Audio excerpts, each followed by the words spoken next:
Talvez hoje a maioria das pessoas já até saibam trocar um HD, um SSD ou fazer reparos simples. Você está no canal Aviana e hoje eu vou mostrar os maiores erros ao montar o seu PC. O primeiro erro da nossa lista vai para a pasta térmica. Eu sei, não é nenhum componente de hardware a pasta térmica, mas eu acho que todo mundo aqui já sabe o que é e para que ela serve. Ela é um componente químico, por assim dizer, muito importante para o seu computador, por uma razão muito óbvia. Ela tem a função de fazer esse contato entre o teu processador e o seu cooler, fazer essa troca de calor, então ela é muito importante nesse processo. Só que os maiores erros que as pessoas cometem geralmente com a pasta térmica são bem peculiares. Muita gente acha que quanto mais pasta térmica, melhor. Isso é completamente errado por uma lógica muito simples. Imagine o seguinte: o seu processador e o seu cooler. A pasta ela fica mais ou menos como o recheio de um sanduíche. Você faz este movimento aqui, o cooler pressiona a pasta em cima do seu processador. Então é óbvio que se você tiver muita pasta, se você tiver um baguete ou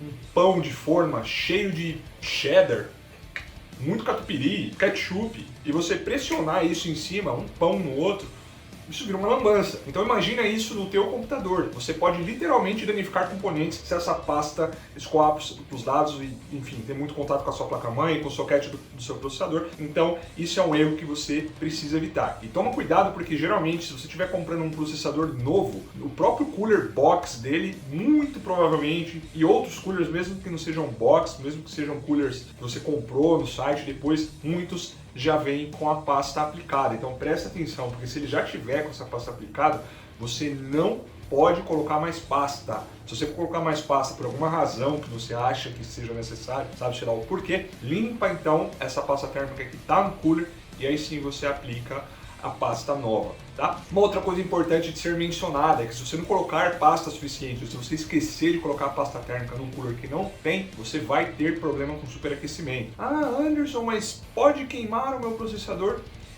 Dificilmente, porque todo computador ele já tem um sistema de proteção que faz com que a máquina desliga automaticamente quando ela atinge determinado grau de quentidão, por assim dizer.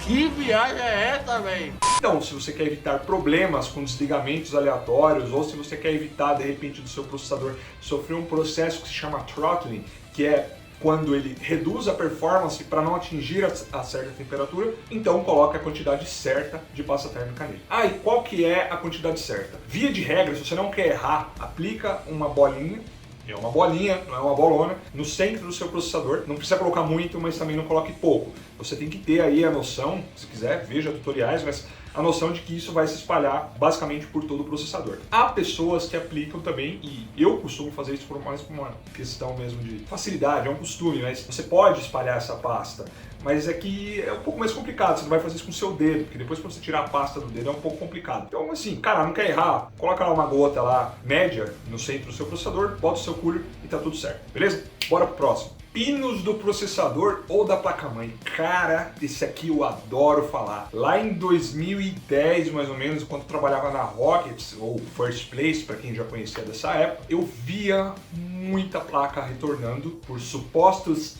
RMAs. O cliente, de repente, entrava em contato com a loja e dizia, olha, não funciona. Ou o meu processador desliga, enfim, problemas aleatórios. E na maioria das vezes, cara, era batata. A gente pegava a placa e tinha uma cacetada de pino torto. Via de regra, processadores da Intel eles não têm pinos. A placa-mãe da Intel tem pinos. Então o processador se comunica com a placa-mãe dessa maneira. A placa-mãe tem pino, o processador não. Nos processadores da AMD é o contrário. O processador tem pino, a placa-mãe tem os buraquinhos para você encaixar os pinos. Nos dois casos você pode ter problemas se você não for muito cuidadoso. Principalmente nos casos da Intel. Porque, cara, pensa assim, se você colocar esse processador de qualquer jeito ali, se você colocar ele meio virado e você forçar, ele vai entortar os pinos. E você vai prender e achar que está tudo certo. Mas quando você tentar usar essa máquina, você já pode imaginar que ela não vai funcionar, ou que ela vai funcionar com uma série de problemas, de limitações. No caso do processador da AMD, é muito fácil também você não prestar atenção, porque o processador, tanto da Intel quanto da AMD, eles têm uma indicação de qual lado, de como que você deve encaixar ele na placa. Então quando você for encaixar, primeiro você presta atenção nisso. E depois, cara, coloca com cuidado. No caso do processador da AMD é mais fácil ainda, porque se ele realmente não estiver do lado certo, ele não vai entrar, os pinos não vão encaixar. Então tem gente que vai ainda e força, cara, toma muito cuidado com isso. Geralmente, nos processadores da AMD é muito mais fácil de você consertar, dependendo do jeito que você entortou esses pinos. Mas, velho, se você entortar pinos da placa-mãe de um processador Intel, parabéns, você perdeu uma placa-mãe. Muito provavelmente você não vai conseguir desentortar esses pinos e, por razões óbvias, nem adianta mandar isso para RMA, porque é muito fácil identificar uma placa-mãe com pino torto, tá? Então, cuidado, porque isso pode te custar muito dinheiro. O terceiro é um pouco mais tranquilo, você não vai ter problemas necessariamente com a tua máquina, mas você vai ter problemas com o teu cérebro bugando quando você se tocar, que depois de 3 horas montando tua máquina, tu esqueceu de colocar o espelho da placa-mãe. E aí fica aquele baita daquele buraco lindo atrás da sua placa. Legal, né? Você não vai querer desmontar a tua máquina inteira para colocar isso de novo. É verdade.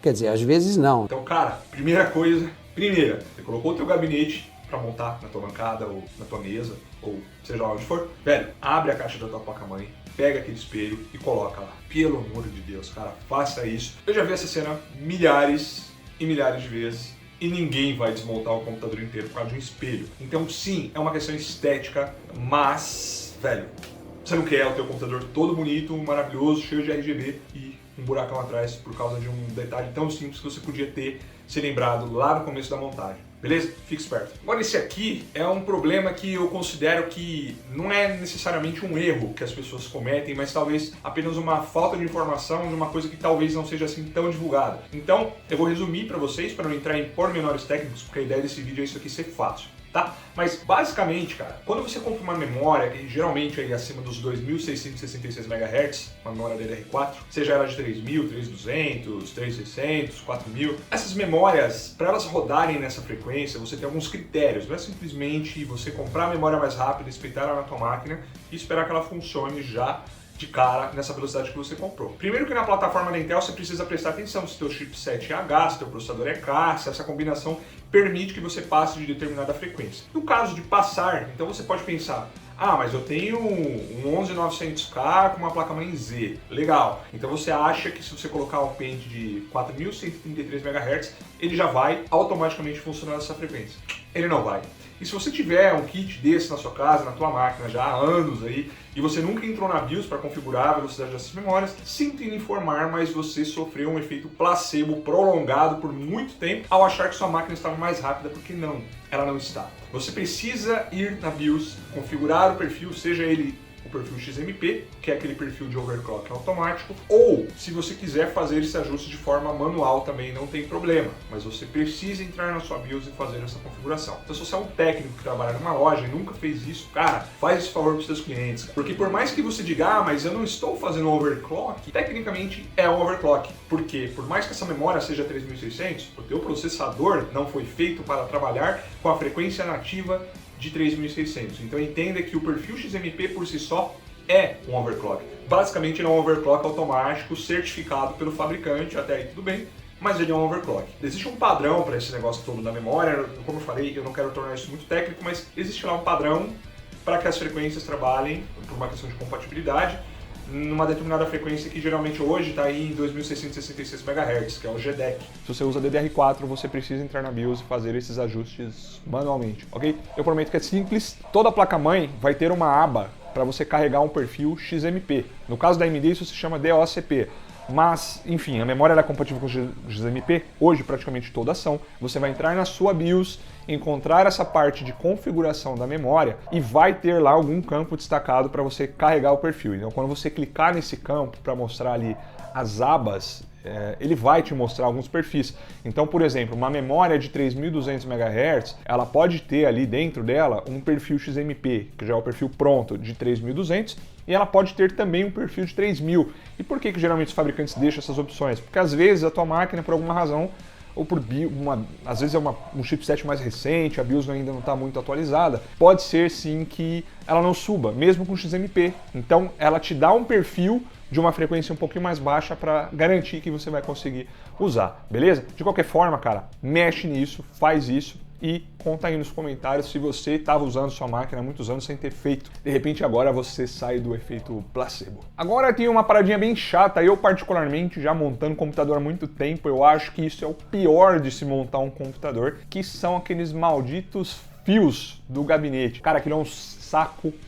É um saco. Se você já montou o computador, principalmente se você montou pela primeira vez, você vai concordar comigo. Hoje já é muito fácil, depois que você pega a prática, é fácil porque você entende que aquelas nomenclaturas na placa-mãe, elas pelo menos hoje em dia, né? Não foi sempre assim, mas hoje em dia elas são basicamente iguais no lugar onde você liga as coisas. Então, quando eu falo de fios do gabinete, estou me referindo também aos fios USB, se você tem USB frontal, os fios de áudio, esses aí são mais fáceis porque eles são em locais específicos, mas o que pega mesmo são aqueles fios do HDD LED, ou seja, quando o seu HD está em atividade, você está iniciando o sistema operacional, fazendo cópia de arquivos, qualquer coisa assim, o LED do seu gabinete pisca, né? Ele vai piscando ali. Você tem ali o Power LED, que é também para indicar que seu computador foi ligado. E você tem aí o Switch, que é o Reset Switch, né? Que é o botão de reset mesmo. E você tem o Power Switch, que é o botão de ligar e desligar o computador. Então, o que eu já vi acontecer, cara, muitas vezes em áreas técnicas pelo Brasil. As pessoas montarem o computador, deixar isso por último. E até aí tudo bem, deixar por último, mas quando vai ligar a máquina não liga. Aí o cara, putz, velho, alguma coisa tá com defeito. E aí vai, troca a placa-mãe, troca o processador, passa horas trocando todos os componentes da máquina, até se tocar que na verdade era só um fiozinho que estava ali invertido, que não estava ligado corretamente e, cara, você perde horas até descobrir isso. Então a primeira coisa que você vai fazer quando você montar a tua máquina é ter certeza de que você ligou os fios do gabinete de forma correta. Pode parecer uma bobagem, mas se você, por exemplo, trocar o fio do power com o do reset, tu não vai queimar a tua máquina, mas o teu botão vai ter uma função um pouquinho diferente. E se você ligar o power, o LED ali, né, o encaixe do power, e você, sei lá, plugar ele no speaker, que é onde sai o som, aquele bip da sua máquina quando você liga, você vai apertar o botão de power e não vai acontecer nada, você não vai conseguir ligar a tua máquina. Então, cara, presta atenção, pode parecer uma bobagem, mas isso é chato pra caramba e eu recomendo sim, assim como para todas as outras coisas que eu falei, se você nunca montar um computador, é sempre importante você ter um manual da sua placa-mãe ali e você utilizar esse manual. E para essa questão dos fios do gabinete especificamente, a tua placa-mãe, o manual dela, vai explicar muito bem o que você tem que fazer. Então, não deixe de ler o manual, isso é muito importante, por mais que aqui nos tutoriais de YouTube você consiga ver as coisas, mas, cara, nunca é demais. Se você é novato, se você não tem experiência, o manual ele é uma solução muito mais rápida do que você ter que buscar um vídeo da tua placa-mãe. Você já tem ali o manual da tua placa-mãe. Então vai para a página que te interessa e lê, beleza? Eu recomendo que você faça isso para essa sua primeira montagem, caso você não tenha experiência com esses fios do gabinete. A próxima dica não é uma dica de formas de você destruir o seu PC, mas sim de você ter um pouquinho mais de produtividade. Então, se você nunca montou um computador, o natural para que você ganhe tempo, porque sim, é demorado, principalmente nas primeiras vezes, mas, cara, antes de colocar tudo dentro do seu gabinete, monta ali o cooler, o processador e as memórias já na placa-mãe, fora do gabinete, porque depois você simplesmente pega isso montado e já coloca isso montado dentro do seu gabinete, porque o espaço que você tem para mexer ali no seu gabinete, como você já percebeu, e principalmente se tua placa de vídeo for uma placa de vídeo maior, é um espaço muito curto para você ficar manuseando coisas ali, para você ficar manuseando cooler, para você ficar manuseando memórias. Então, cara, monta isso antes de preferência, porque eu garanto para você que você vai ganhar tempo e de repente até evitar algumas dores de cabeça de ter que ficar tirando coisa, passa fio, enfim. É ganho de produtividade, beleza? Bom, pessoal, é isso. Nesses últimos 15 anos eu cometi esses erros sim algumas vezes e foi justamente por ter cometido esses erros repetidas vezes que eu aprendi que eu não devo mais cometer e assim eu ganhei produtividade, eu parei de ter problemas e hoje eu tô aqui passando essa dica aí para vocês, para caso vocês queiram seguir aí com esse lance de montagem, se você quiser um dia trabalhar com isso, se você vai montar para clientes ou mesmo mexer no seu próprio computador, você evita dor de cabeça, você ganha tempo e eu tenho certeza que isso vai trazer muito mais resultado para você, seja o que você estiver fazendo, beleza? Bom, se você gostou desse conteúdo, então já deixa aqui teu like, se você não é inscrito nesse canal, se inscreva aí porque semana que vem tem vídeo novo e eu prometo para você que o conteúdo vai ser igualmente muito importante, beleza? Tamo junto, valeu, até o próximo!